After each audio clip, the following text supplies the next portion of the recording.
एक गुरु का शिष्य बहुत बातूनी था। वह हर समय बातें करता रहता था। दिन भर इधर उधर की बातें करता, आश्रम के अन्य शिष्यों को सुनाता, कुछ शिष्यों को गाली देता और खुद से अच्छा व्यवहार करने की कोशिश करता। अपने मुंह से ही अपनी प्रशंसा करता रहता था और अपने आप को गुरु के सामने सबसे बुद्धिमान और सिद्ध शिष्य साबित करने की कोशिश करता था। अपने को सभी शिष्यों से अलग और श्रेष्ठ मानता था। वह हर वक्त एक ही चीज बोलता था, मैं एक अमीर परिवार का लड़का हूँ। अगर मैं चाहता तो एक आरामदायक और शानदार जीवन जी सकता था, लेकिन वह सब छोड़कर यहाँ आया हूँ क्योंकि मुझे सच्चाई की तलाश है। मैं खुद को जानना चाहता हूँ, मैं जीवन को जानना चाहता हूँ, इसलिए मेरा यज्ञ सबसे बड़ा है। एक दिन पुजारी ने सभी शिष्यों को आश्रम में बुलाया और कहा कि आप सभी को अगले 1 महीने तक कुछ संकल्प लेना है। इससे आपका संकल्प मजबूत होगा और आप में आत्मबल का संचार होगा। आप सभी अपनी क्षमता के अनुसार कोई भी संकल्प ले सकते हैं और 1 महीने के पहले आप में से जो कोई भी संकल्प को भंग करता है वह अपनी पुरानी दिनचर्या में वापस चला जाएगा। सभी शिष्यों ने अपनी शक्ति के अनुसार बड़े या छोटे संकल्प ले लिए। गुरु को अपना संकल्प बताकर सभी शिष्य अपने अपने राह पर निकल पड़े, लेकिन बातूनी शिष्य अपने को सबसे अलग और बहुत महान दिखाना चाहता था। तभी वह गुरु की झोपड़ी में पहुंचा और बोला, मुझे कोई छोटा संकल्प नहीं करना है, बल्कि आपके जैसा बड़ा और महान संकल्प करना है। कृपया करके बताइए मैं कौन सा संकल्प लूं। उस बातूनी शिष्य की बात सुनकर गुरु मुस्कुरा दिए। उन्होंने कहा, तुम मेरे द्वारा दिए गए संकल्प को पूरा नहीं कर पाओगे। तुम्हारे लिए वह पूरा करना संभव नहीं होगा। यह तुम्हारे लिए असंभव है। तुम इसे पूरा कर ही नहीं सकते, तो तुम अपना संकल्प खुद ही ढूंढ लो। शिष्य ने कहा, नहीं गुरुजी, मैं पूरा करूंगा। आप मुझे जो भी संकल्प देंगे वो मैं उसे जरूर पूरा करूंगा। आप कृपा करके मुझे बताइए तो सही। गुरु ने कहा, ठीक है, आप ये संकल्प लो कि आप अगले 1 महीने तक चुप रहेंगे, मुंह से एक भी शब्द नहीं निकालेंगे। वह आपका संकल्प है। शिष्य ने कहा, गुरुजी, यह क्या संकल्प है? यह तो बहुत ही आसान है। केवल 1 महीने के लिए चुप रहना है। मुझे कोई बड़ा संकल्प दीजिए गुरुजी। मुझे ये छोटे मोटे संकल्प नहीं चाहिए। मुझे एक बड़ा संकल्प दीजिए जो मेरे श्रेय के योग्य है, जिसे पूरा करने में मुझे परेशानी हो। गुरु ने कहा, पहले आप इस संकल्प को पूरा कर लो, फिर मैं और बड़ा संकल्प दे दूंगा। शिष्य ने गुरु के आज्ञा का पालन किया। वह उसी समय चुप हो गया और मुड़कर झोपड़ी से बाहर चला गया। उसे चुप रहना बहुत आसान लग रहा था। किसी तरह चुपचाप एक दिन बिताया, लेकिन दूसरे दिन ही उसके मन में न बोलने का बोझ बढ़ने लग गया। तीसरे दिन उसे भारीपना महसूस होने लगा और चौथे दिन एक अजीब सी घबराहट होने लगी। कि आश्रम के सभी शिष्य आपस में बात कर रहे थे, तो उसे भी बात करने की इच्छा हो रही थी। उसे भी अपना पक्ष सबके सामने रखना था और उनकी बातें बंद करनी थी, जैसा वो हमेशा करता रहता था। लेकिन उसका निश्चय उसके रास्ते में आकर खड़ा हो गया, इसलिए वह सारा दिन केवल मुंह और आंखें ही बनाता रहता था। ऐसे ही कुछ दिन बीत गए और शिष्य बीमार पड़ गया। उसका सर फटने लगा। खाने पीने का भी मन नहीं करता था। वह बस बोलना चाहता था। वह गुरुजी के पास गया और उनके सामने बैठ गया। उन्हें लिखकर कहा, गुरुजी, मुझे बोलना है। मैं बिना बोले नहीं रह पाऊंगा। मुझे सांस नहीं आ रही है। मेरा दम घुट रहा है। मैं अंदर ही अंदर पागल हो रहा हूँ। मैं क्या कर सकता हूँ गुरुजी? क्या मुझे अपना संकल्प तोड़ देना चाहिए? गुरुजी यह पढ़कर मुस्कुराए और कहा कि संकल्प तो टूट जाने के लिए ही होते हैं, लेकिन जो व्रत को पूरा कर लेता है वह अपने भीतर की शक्ति को बढ़ा सकता है, और जो अपनी आंतरिक शक्ति को बढ़ा लेता है वही जीवन के पथ पर आगे बढ़ता है। बुद्धि और जागृति संकल्प लेना आपके हाथ में था और उसे तोड़ना भी आपके ऊपर है। आपके अनेक सह शिष्यों ने संकल्प लेकर तोड़ दिया और अपने दिनचर्या में वापस लौट गए। अगर आप भी ऐसा करना चाहते हैं तो यह आपकी मर्जी है। अगर आप ऐसा नहीं कर पा रहे हैं तो आप अपने संकल्प को तोड़ दें और अपनी पुरानी दिनचर्या में वापस चले जाएं। लेकिन याद रहे, अगर आज आप इस छोटे से संकल्प को संभाल नहीं पा रहे हैं तो बाकी जिंदगी कैसे संभालेंगे, ये मुझे शक है। बाकी फैसला पूरी तरह से आपके हाथ में है, जो भी है आपका फैसला है। शिष्य बिना कुछ कहे वापस चला जाता है और खुद को अपनी झोपड़ी में बंद कर लेता है। झोपड़ी के बाहर आना जाना वह केवल अपने आवश्यकता के अनुसार ही करता है। बाकी समय वह एक ही झोपड़ी के अंदर बैठा रहता है। 15 दिन बीत चुके थे और आश्रम के सभी शिष्य का संकल्प लगभग टूट ही चुका था, लेकिन उस बातुनी शिष्य का संकल्प अभी भी चल रहा था, क्योंकि प्रतिज्ञा लेने के बाद से उसने एक शब्द भी नहीं बोला था। पूरा आश्रम हैरान था कि इतना बोलने वाला, इतना बातुनी आदमी कैसे चुप हो गया है।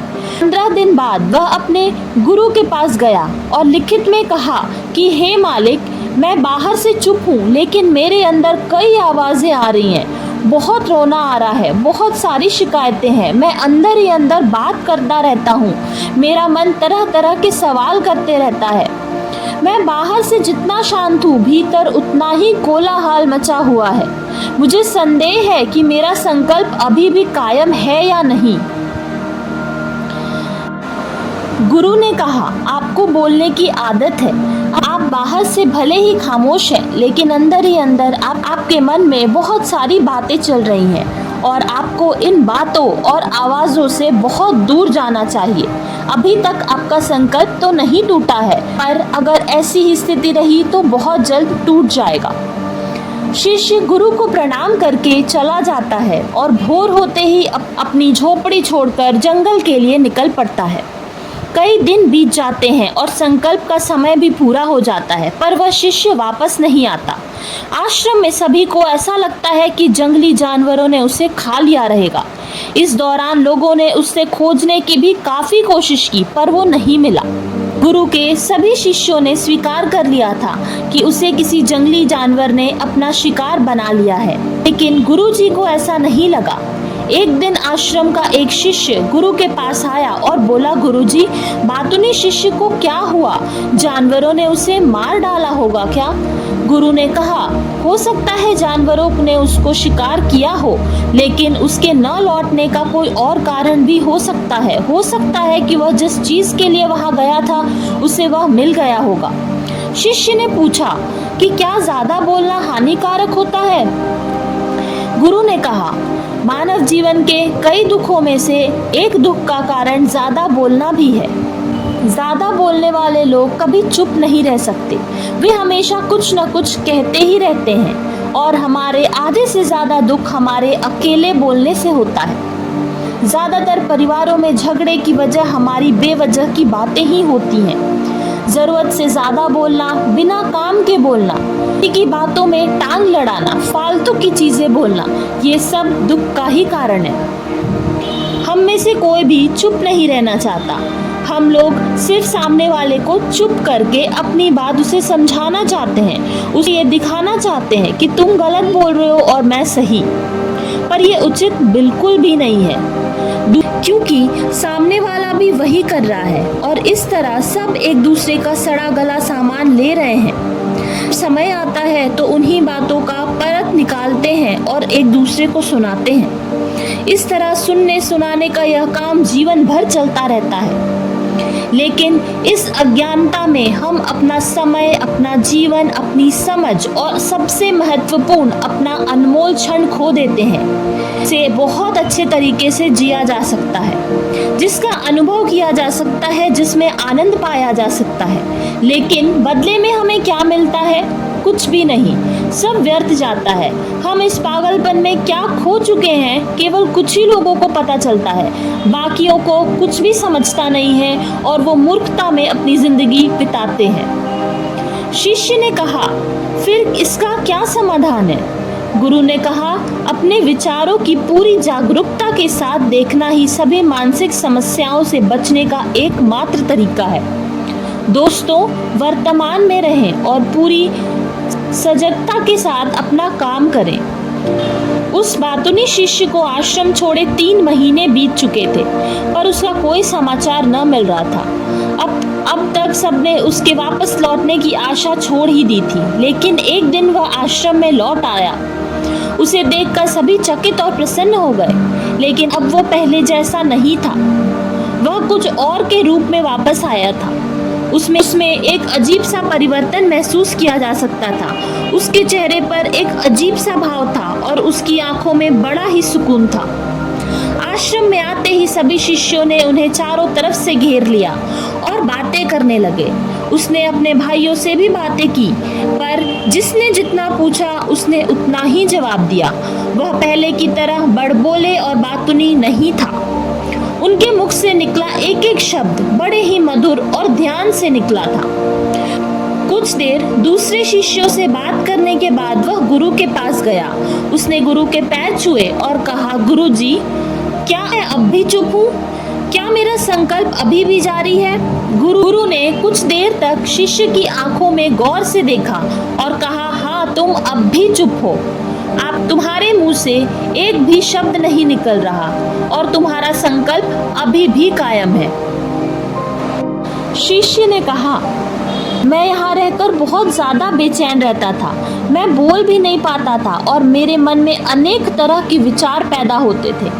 इसलिए मैं गहरे जंगल में चला गया। मैं ये सोचकर गया था कि मुझे वहाँ शक्ति मिलेगी, मेरे मन का मचलना कम होगा। लेकिन मैं जितना एकांत में गया, मेरे अंदर की आवाज़ उतनी ज़्यादा तेज़ हो गई। मुझे अपने अंदर की पुरानी आवाज़ें सुनाई देने लगी और तब मुझे एहसास हुआ कि मैं कितना गलत था। उस वक्त तो मुझे ये लगता था कि मैं ही सही हूँ। जब मैं गुरु भाइयों की चुगली करता था, उनका मजाक उड़ाता था, तब भी मुझे पता लगता था कि मैं उनसे बेहतर हूँ और मैं सही कर रहा हूँ। लेकिन उस दिन पहली बार मुझे लगा कि मैं कितना गलत हूँ। कुछ देर तक ये आवाज़ें, ये शिकायतें मेरे अंदर चलती रहीं, लेकिन धीरे धीरे मेरे अंदर से सारी आवाज़ें दूर चली गईं और मैं अंदर से खामोश हो गया। उस घने जंगल में बाहर से बोलने वाला कोई भी नहीं था और भीतर कोई आवाज़ नहीं बची थी। उसी दिन पहली बार मुझे मौन का सही अर्थ समझ में आया था। इतनी शांति थी मेरे आसपास। हालांकि अब भी कुछ आवाज़ें थी जो पहले आती थीं, लेकिन मैं उन्हें नहीं सुन सकता था। लेकिन अब मैं उन सभी आवाज़ों को स्पष्ट रूप से सुन सकता हूँ, जो हवा की आवाज़ें, पक्षियों के चहचहाने की आवाज़, बहते पानी की आवाज़, भौरों की गुनगुनाहट की आवाज़ मैंने पहली बार पूरे होश में सुनी। मैंने अपने आसपास इतनी शांति कभी महसूस नहीं किया। मैंने शांति भंग करने के लिए अपने मुंह से एक शब्द निकाला है। मैं चिल्लाया हूँ, हे भगवान, यह किस प्रकार की शांति है? सब कुछ इतना शांत क्यों है? क्या हो गया है? लेकिन मेरे चिल्लाने पर भी शांति भंग नहीं हुई। सब कुछ वैसा ही है जैसे बाहर पहले भी सन्नाटा था और अंदर भी। हे मालिक, मैंने अपने गुरु भाइयों से बात की, मैंने आपसे बात की, मैं बोल रहा हूँ, मैं चल रहा हूँ, मैं सब कुछ देख रहा हूँ, लेकिन मैं अंदर से बिल्कुल अकेला हूँ। मैं चुप हूँ, भीड़ में भी हूँ, मैं अकेला हूँ और अंदर से अकेला हूँ। मैं तब भी अकेला हूँ जब मैं अपने आप में शोर मचाना चाहता हूँ। अब सब कुछ दिखाई देता है, सब कुछ सुना जाता है। गुरु ने कहा, जब तक बाहर बातें करते रहेंगे, भीतर अशांति ही होगी। जिस दिन हम अपने भीतर की ओर मुड़ेंगे तो हमारे मुंह से जो भी निकलेगा, हम शांत रहेंगे, हम शांत ही रहेंगे। दुनिया में जितनी भी बुराइयां हैं, वे ज़्यादातर हमारे बोलने से ही पैदा होती हैं, क्योंकि हम चुप नहीं रहना चाहते। हम ज़रूरत से ज़्यादा बातें करते हैं। हम दूसरे व्यक्ति की बात नहीं सुनना चाहते, बल्कि चाहते हैं कि वह बात करना बंद कर दे और उसे बताना चाहते हैं कि मैं कौन हूँ। हम उसे अपनी सारी क्षमताएं दिखाना चाहते हैं। बस यही हमारे जीवन का उद्देश्य रह जाता है, पर यह सबसे ज़्यादा गलत है। कभी एक दूसरे को सुनना नहीं चाहते, समझना नहीं चाहते, चुप नहीं रहना चाहते, क्योंकि खामोश रहने से ही वो खुद को छोटा महसूस करते हैं। दुनिया की सारे युद्ध की वजह हमारी ही बोलती है, इसलिए हमें उतना ही बोलना चाहिए जितना ज़रूरी हो। दोस्तों, इस कहानी की सीख यह है कि व्यर्थ बोलने से आपकी ऊर्जा नष्ट होती है और ना हमें वापस भीतर नहीं जाने देता, क्योंकि हमें बाहर की ओर झुकाए रखता है, और जिन्हें भीतर की यात्रा करनी है उन्हें शांत रहना ही होगा। मुझे उम्मीद है कि आपने इस कहानी से अच्छी सीख प्राप्त की होगी। आपको ये कहानी अच्छी लगी हो तो वीडियो को लाइक और शेयर करके चैनल को सब्सक्राइब ज़रूर करें। धन्यवाद।